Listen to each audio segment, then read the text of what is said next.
Hi everyone, welcome back to my channel. First of all, I want to say congrats to those who have passed using my videos. You have done an amazing job. And for those preparing for the CPC exam, good luck, you can do it. As I always say, practice is the key to success, and I'm here to help with the CPC exam practice questions today. Don't forget to like, share and subscribe to support my channel.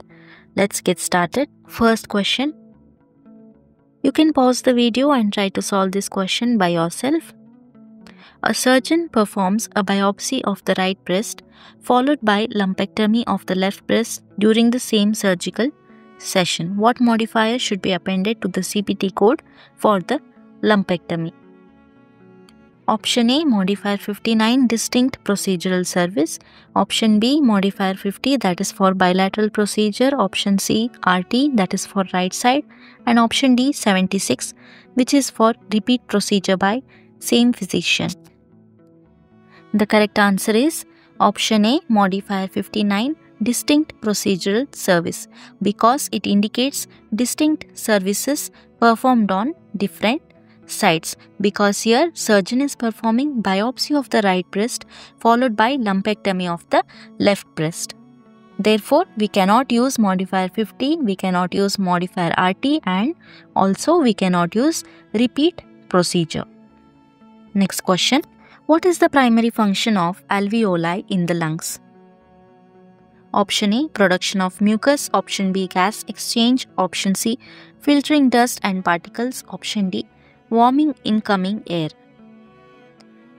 The correct answer will be gas exchange. The alveoli facilitate gas exchange.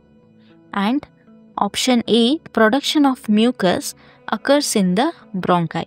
And option C, filtering particles is done by the nasal cavity. And option D, warming incoming air happens in the upper respiratory tract. Therefore, the right answer for this question is gas exchange. Next question. This question is from anesthesia section. A patient undergoes anesthesia for carpal tunnel release. What is the appropriate CPT anesthesia code? Check the code 01400. 01400 is for anesthesia for open or surgical arthroscopic procedures on knee joint, not otherwise specified.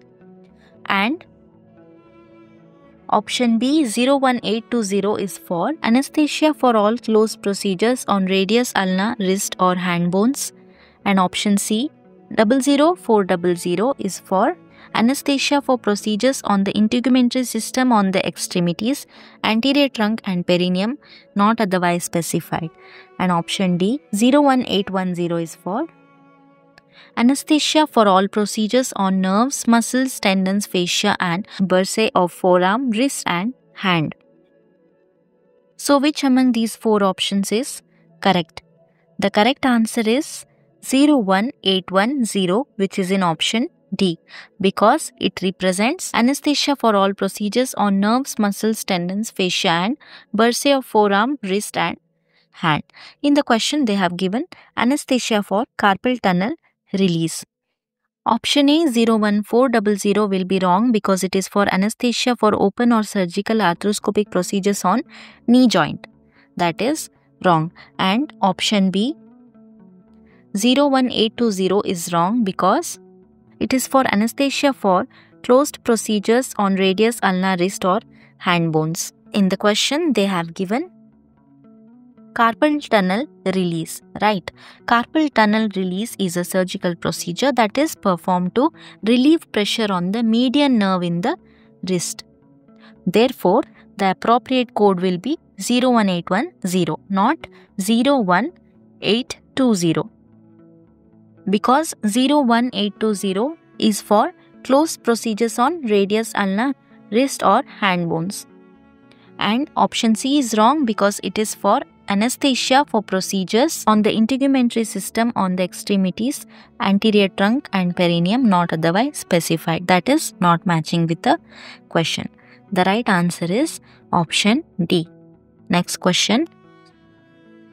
Under the Health Insurance Portability and Accountability Act, that is HIPAA, which of the following is considered protected health information? So they are asking Which of the following is considered protected health information under HIPAA? Option A, patient's date of birth and medical diagnosis. Option B, physician's email address. Option C, hospital's tax ID number.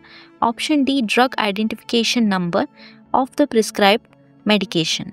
The correct answer is option A. Patient's date of birth and medical diagnosis are protected health information under HIPAA. Option B, physician's email address is a provider information, and option C, tax ID is organizational data, and option D, drug identification number relates to drugs, not patients. For this question, the right answer is option A. Next question.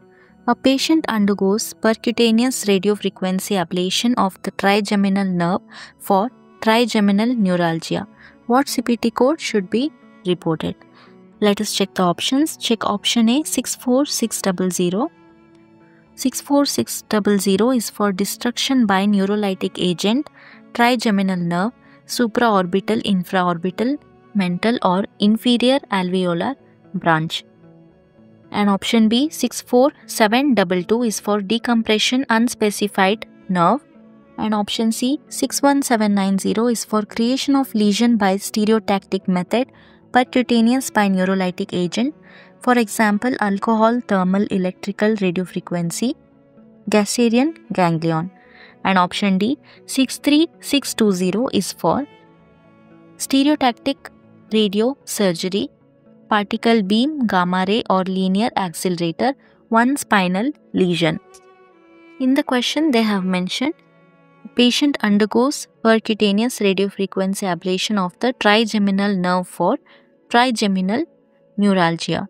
Therefore, the appropriate code will be 64600 because it represents destruction of the trigeminal nerve using ablation.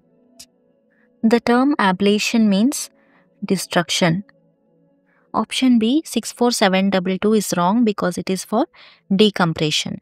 And option C, 61790 is wrong because it is for creation of lesion by stereotactic method. That is not mentioned in the question. And option D, 63620 is wrong because it is for stereotactic radiosurgery. That is also not matching with the question. The right answer is option A. Next question. A patient presents for a routine screening colonoscopy. No abnormalities are found. What ICD code should be reported? Check option A, Z12.11. It is for encounter for screening for malignant neoplasm of colon. Option D, Z12.12 is for encounter for screening for malignant neoplasm of the rectum. And option B, K63.5 is for polyp of colon. And option C, Z00.00 is for encounter for general adult medical examination without abnormal findings. The right answer is option A, Z12.11, because it is for routine screening colonoscopy, specifically looking for signs of colon cancer. Since no abnormalities were found during the screening, this is the correct code to use. Option B, K63.5 is for polyps in the colon. Since no abnormalities were found, this code is not appropriate. And option C, Z00.00 is for general medical examination without abnormal findings. It is not specifically for colonoscopy screening. Therefore, it is wrong. And Z12.12 is used for routine screening for cancer in the rectum, not the colon. Therefore, we have to use Z12.11. Next question. Most surgery will be performed on a 56-year-old that has basal cell carcinoma on the neck. The gross tumor was completely excised. Tissue was divided into 2 tissue blocks which were mapped and color-coded at their margins. Frozen sectioning was performed. A full thickness graft was used to harvest skin from the patient's left axillae for an area of 5 square centimeter. So what are the appropriate CPT codes? In option A, B, C and D, you can see 2 codes. Therefore, To arrive at the right answer quickly, we'll check the first code from each option. Let us check option A first code 26115. 26115 is for excision, tumor or vascular malformation, soft tissue of hand or finger, subcutaneous less than 1.5 cm. But in the question, they have mentioned Mohs surgery, and the code 26115 is for excision, tumor or vascular malformation, soft tissue of hand or finger. Therefore, we cannot use this code. So eliminate option A. If one code is wrong, the entire option will be wrong. Let us check the next code, that is first code from option B 11600. It is for excision, malignant lesion including margin, trunk, arm or legs, excise diameter 0.5 cm or less. But this code is for excision of malignant skin lesion. It is not suitable as it pertains to more straightforward excision rather than specialized Mohs micrographic surgery. In the question, they have particularly mentioned Mohs micrographic surgery. So, we have to use the appropriate code for Mohs surgery itself. Therefore, option B is also wrong. Eliminate option B. Now, we are left with option C and option D. The first codes in option C and D are 17311 and 17313. Check the codes. 17311 is for Mohs micrographic technique including removal of all gross tumor, surgical excision of tissue specimens, mapping, color coding of specimens, microscopic examination of specimens by the surgeon and histopathologic preparation including routine stain. And the anatomical locations are head, neck, hands, feet, genitalia or any location with surgery directly involving muscle, cartilage, bone, tendon, major nerves or vessels, first stage up to 5 blocks. And the code 17313 is for Mohs micrographic technique. The anatomical locations are trunk, arms or legs, first stage up to 5 tissue blocks. So we have to decide between these two codes based on the anatomical location given in the question. In the question, they have given Mohs surgery will be performed on 56-year-old that has basal cell carcinoma on the neck. The anatomical location is neck. Therefore, the appropriate code will be 17311 because the anatomical location neck is present in that particular code. 17313 is wrong. Therefore, eliminate option D. In option C, there is another code 15240. 15240 is for full thickness graft free including direct closure of donor site, forehead, cheeks, chin, mouth, neck, axillae, genitalia, hands or feet, 20 square centimeter or less. In the question, they have given frozen sectioning was performed. A full thickness graft was used to harvest skin from the patient's left axillae for an area of 5 square centimeter. It is matching with the code 15240. Therefore, the right answer is option C. Next question. A patient receives both preventive and problem-oriented evaluation and management services on the same day by the same physician. Which modifier should be appended to the problem-oriented E&M code? Option A, modifier 24, option B, modifier 25, option C, modifier 32 and option D, modifier 57.